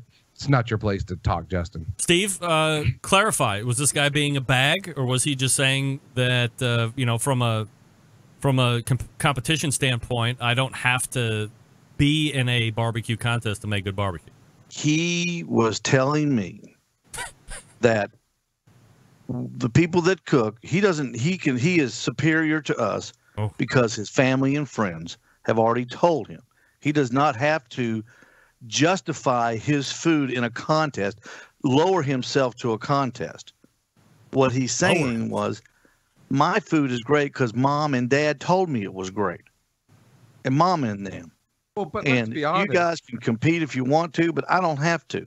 Everybody who's in the contest started with their family and friends telling them they were good at barbecue. They should go in a contest or sell it or catering. So at some point, you have that feedback. But if he's saying, if he's doing that, Steve, Justin what do you do probably with still guys like that? lives in mom and dad's basement, right? Yeah, right. Let's be honest. No doubt Exactly. about that. That's right.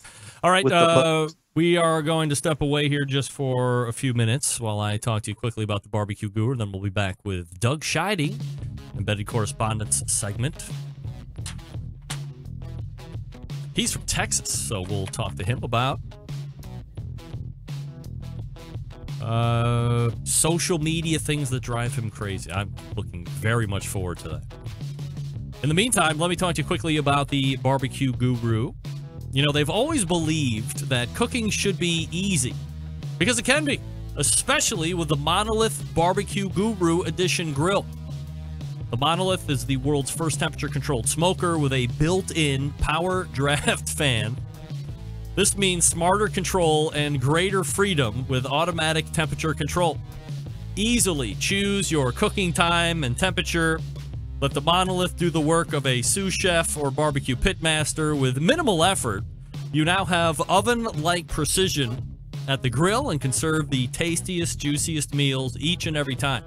All you have to do is head over to bbqguru.com. That's bbqguru.com, or give them a call at 800-288-GURU. That's 800-288-GURU. Ask your questions. They'll make sure that you're outfitted with exactly what you need. Again, as I remind you each and every week, if you have a Guru temperature controller and you now purchase the Monolith Edition grill, the fan is built in, so all you have to do is hook the controller down to the fan. You're off and running. Now, if you want to upgrade technology, it's certainly up to you. Again, if you have any questions, you hit up the website, bbqguru.com, or give them a call at 800-288-GURU. The Barbecue Guru continues to be a breakthrough in barbecue technology. We are back right after this with the Embedded Correspondence segment. You're listening and watching the Barbecue Central Show right here on the Barbecue Central Network. Stick around. Be right back.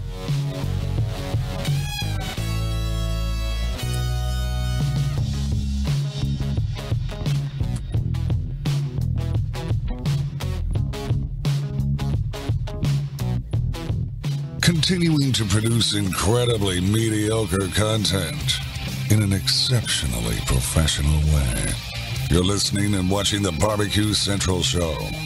Once again, here's your host, Greg Rampey. All right, welcome back. This portion of the show being brought to you by Fireboard. Monitor up to 6 different temperatures simultaneously. Connect via Wi-Fi or cloud-based monitoring, or connect via Bluetooth if you want. If you have Alexa or Google Assistant in your home, you're in luck, because Fireboard, fully integrated with both, constantly learning new techniques and skills. Find out more by visiting fireboard.com or call them 816-945-2232. All right, Steve in Tennessee, Doug in Texas, and David, and what's your guest's name, David? This is Rosemary. Of course it is. Is she eating a brain? Of course she is. Wow, Rosemary, easy on the brains there. She have anything to say?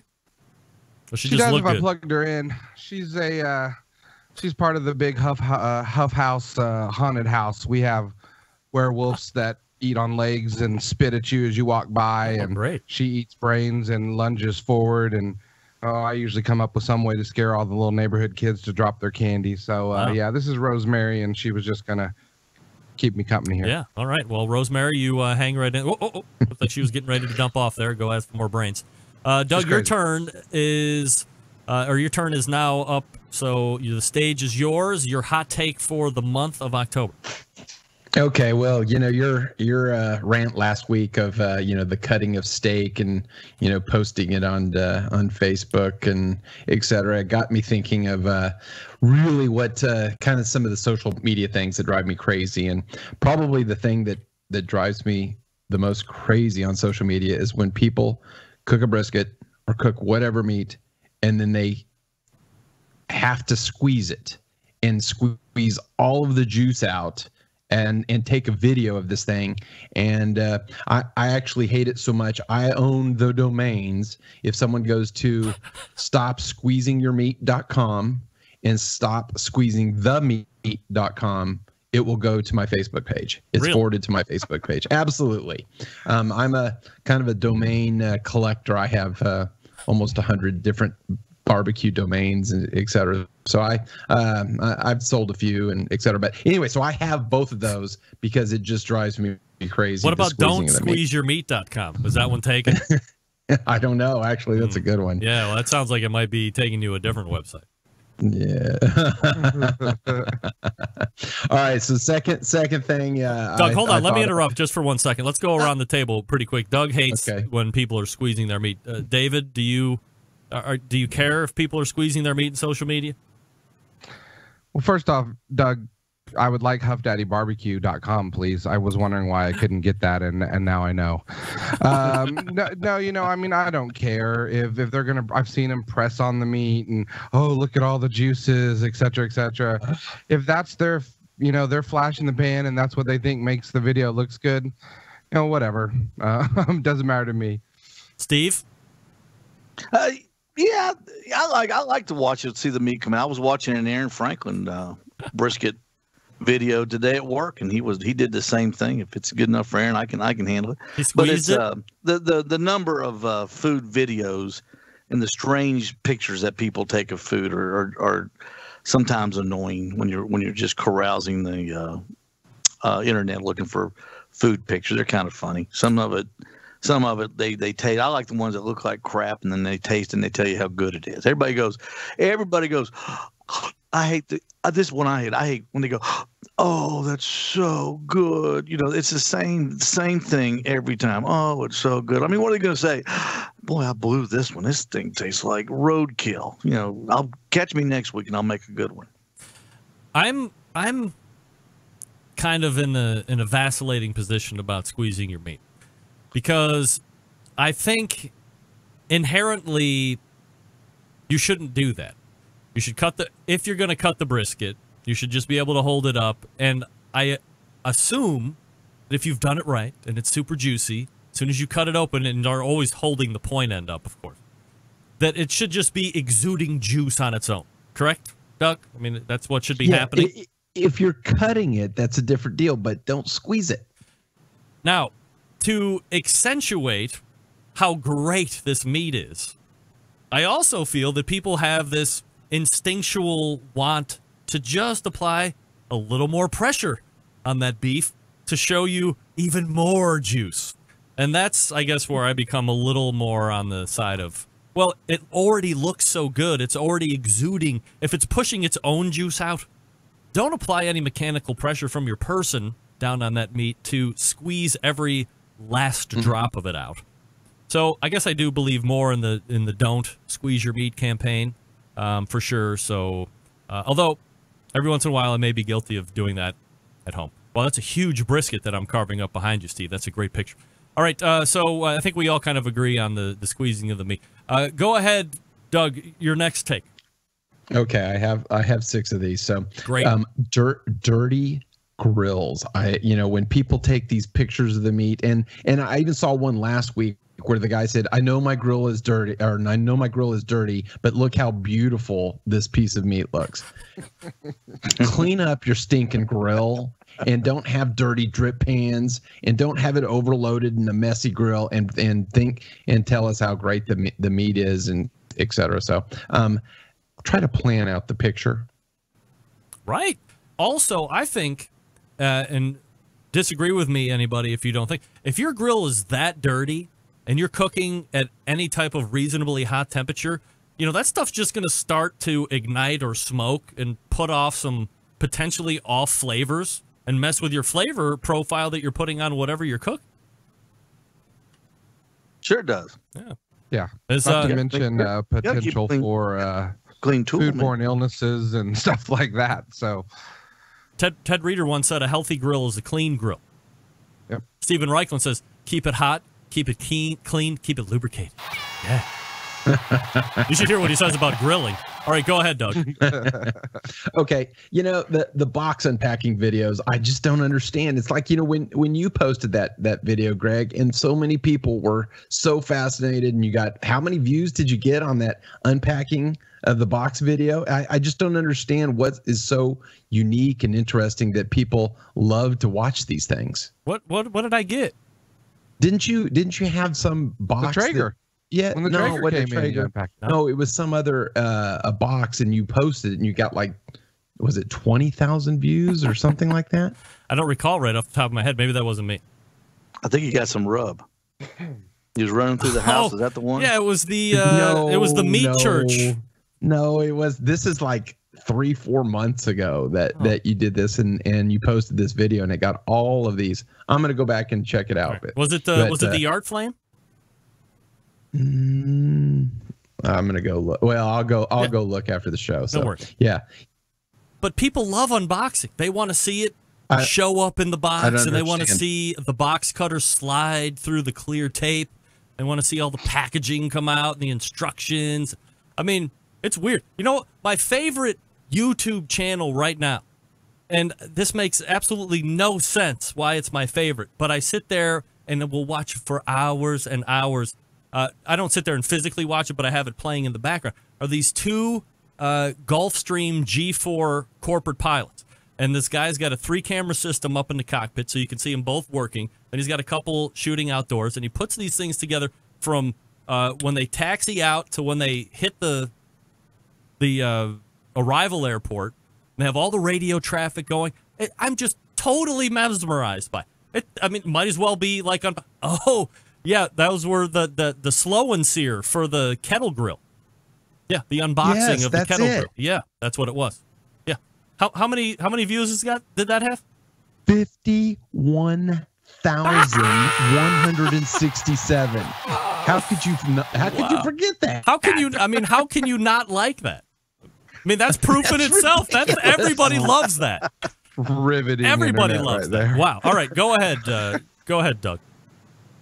I actually watched it 2 or 3 times. Of course. To try to figure out what the hell I was watching. And when I was missing, I was like, I'm missing something. Something is wrong here. But anyway, all right. So 51,160. All right. My number 4, the cutting of cooked tri-tips and brisket incorrectly. Uh-oh. People, yeah, they that's the secret of cooking actually eating a good tri-tip is having it cut correctly. But someone actually cooked my brisket recipe. I guess it was a couple 2-3 weeks ago, and it was all I could do because they cut with the grain, and they said the recipe was terrible, and it looked like just a spaghetti mess on their butcher block. And luckily within about an hour, someone said you cut the thing wrong. So yeah. Do you think that there is still a majority lack of understanding of cutting against the grain? Like the tri-tip grain, it goes one way up to a certain point, but then it switches. Like you got to know when to turn that piece of meat around in order to continue to go against grain. Same thing when you're cutting the brisket. When you're cutting back to where the point and the flat come together, you got to switch that thing around. Otherwise, when you get into the point, now you're cutting with the grain. That makes it like crap.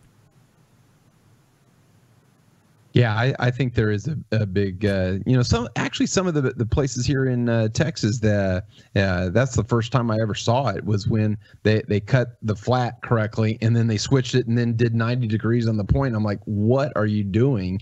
But but a lot of people cut the flat wrong, which is the problem. Yeah. They cut with the grain. So, as Steve would say, watch a few videos on Facebook and you can learn some things, right? It's a lot of ways to get to Chicago, Doug. Sure are. Yeah, exactly. I think the against the grain problem is even more exaggerated when you're doing steak fajita meat, like with the flank or a skirt steak. If a lot of times the long way you want to cut the short way across it because that's the easiest for the knife. When really that's going with the grain. You have to cut the skirt steak in half and then twist it to get those nice short cuts, and it will make a huge difference on tenderness when you're cutting the wrong way on those skirt steaks. So absolutely, I think it's still an issue. All right, Doug, keep going.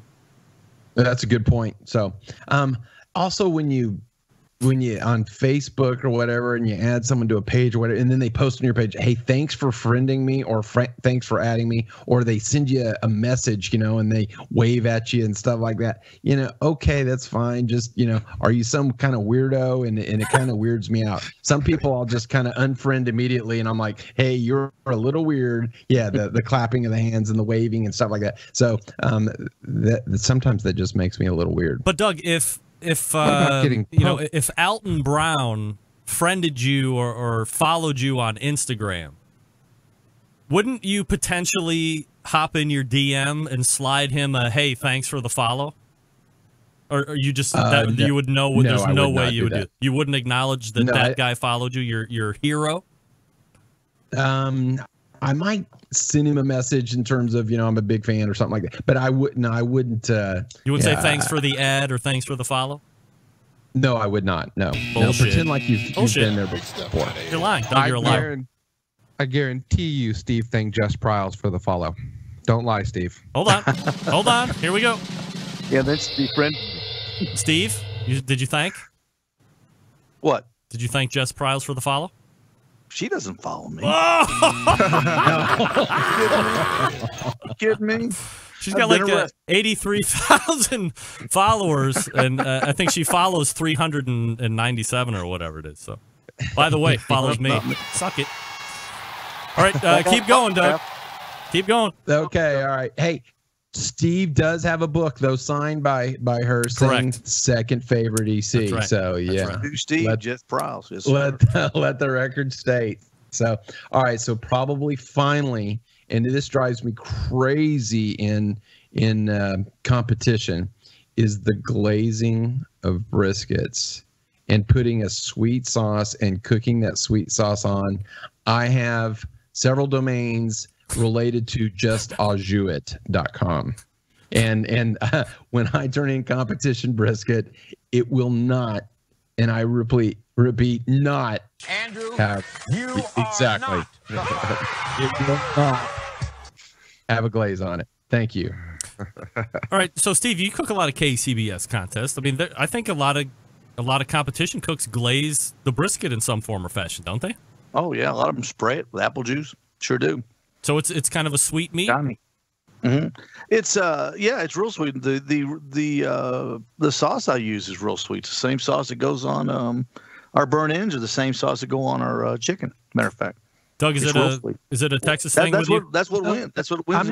I'm not talking about burnt ends. Burnt ends is a different deal. I'm talking about your slices. They are glazing it with the barbecue sauce and cooking that barbecue sauce on just like a rib. Is that a Texas thing, Doug? Some people do.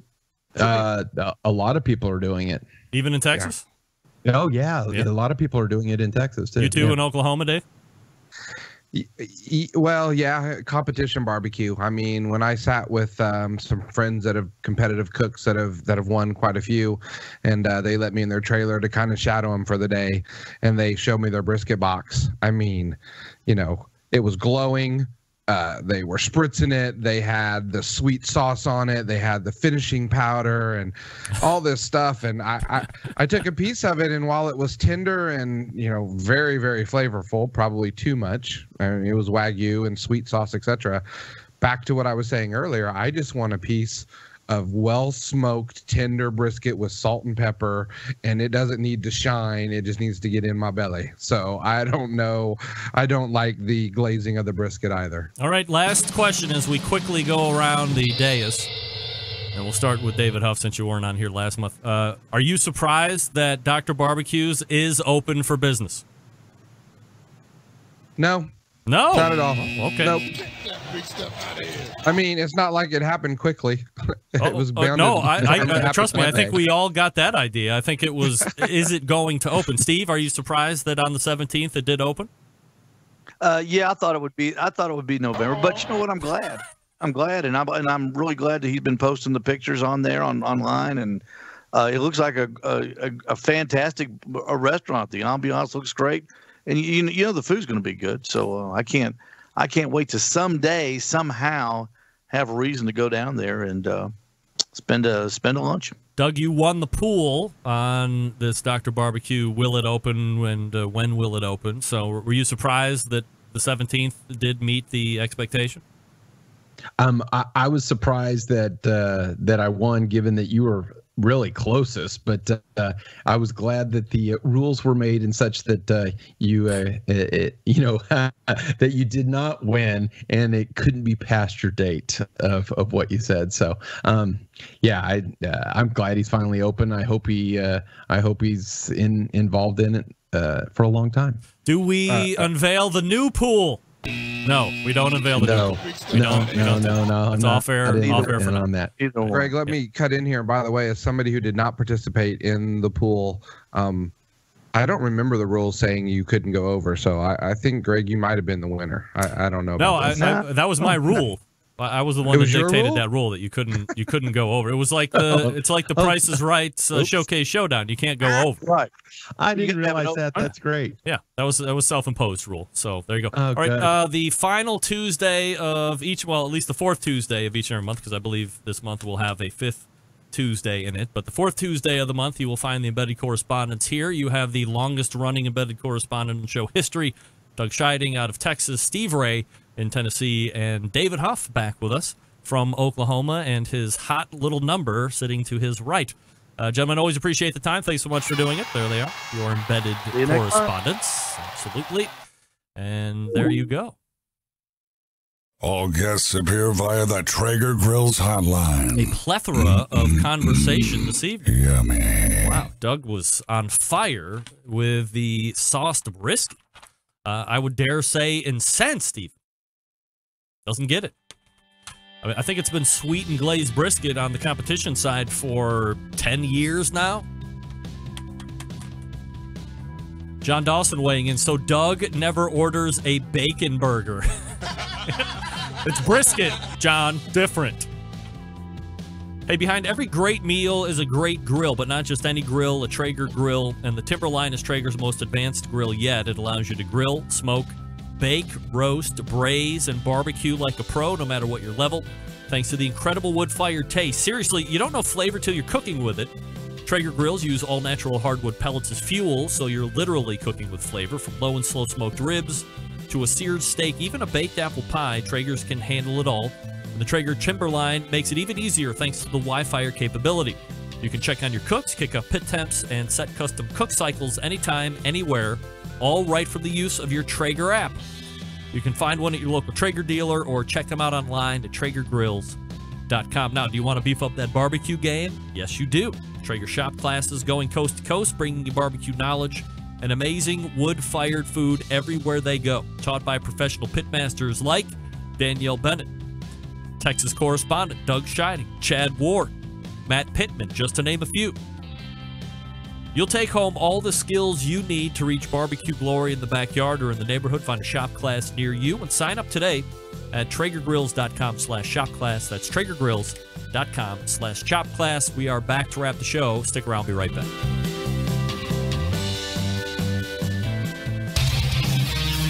Whole packers, full racks, legs and thighs, injecting butts.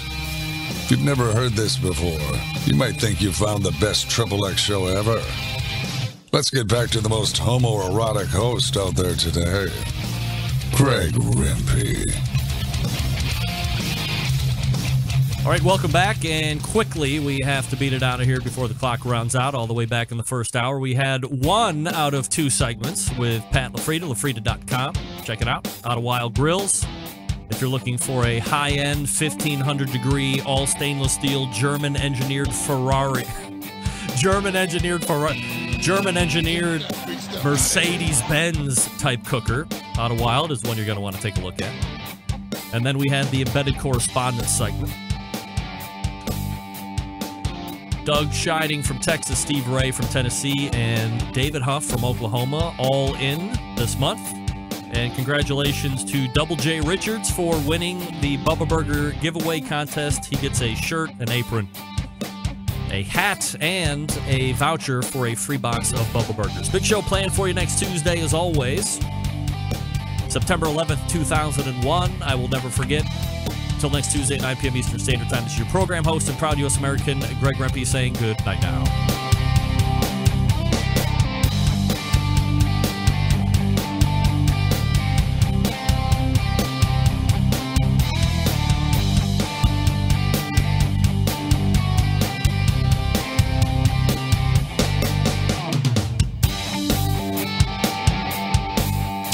This is Huck Jr., the host of In the Hut, and you're listening to the BBQ Central